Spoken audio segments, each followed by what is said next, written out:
আসসালামু আলাইকুম এভরিওয়ান। আজকের ক্লাসে আমরা অ্যালকাইন নিয়ে আলোচনা করব। তো অ্যালকাইনের সাধারণ সংকেত হচ্ছে CnH2n-2।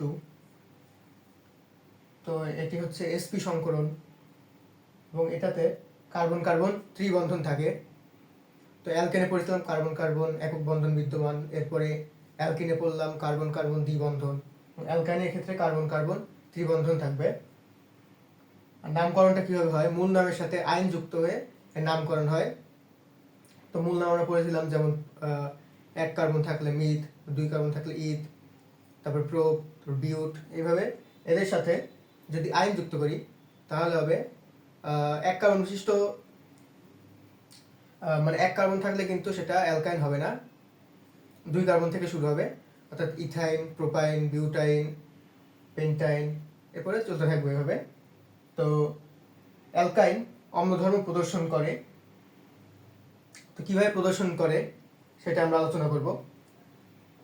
তো অ্যালকাইন যেহেতু sp সংকরণ, তো sp3 সংকরণে দেখো এই মানে এখানে চিত্র থেকে যেইভাবে আমাদের যৌগগুলো এইভাবে থাকে, তো sp3 সংকরণে এই বন্ধনটা একটু বেশি হয় বা বড় হয়।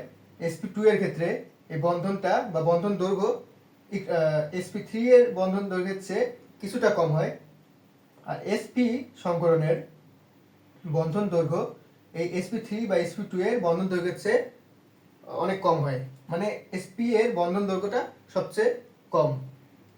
তো এখন এখানে দেখো, যদি sp সংকরণ হয় তাহলে এখানে যে হাইড্রোজেনটা যুক্ত আছে, হাইড্রোজেনটা এই বন্ধনের সাথে যুক্ত আছে, যদি sp সংকরণ হয় তাহলে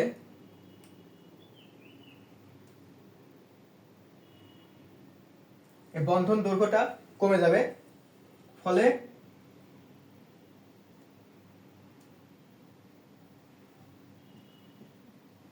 হাইড্রোজেন কিন্তু এই বন্ধনের সাথে যুক্ত হতে পারবে না। বন্ধন দৈর্ঘ্য কমে যাওয়ার কারণে হাইড্রোজেন যুক্ত হতে পারবে না, ফলে এই দুই পাশের হাইড্রোজেন অপসারিত হয়ে যাবে, অর্থাৎ এই যৌগটা হাইড্রোজেন ত্যাগ করে দিল।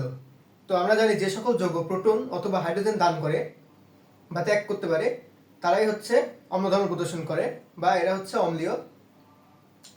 তো যেহেতু আমাদের অ্যালকাইন হাইড্রোজেন দান করে দিচ্ছে বা ত্যাগ করতেছে, এই কারণে অ্যালকাইন হচ্ছে অম্লধর্ম প্রদর্শন করে।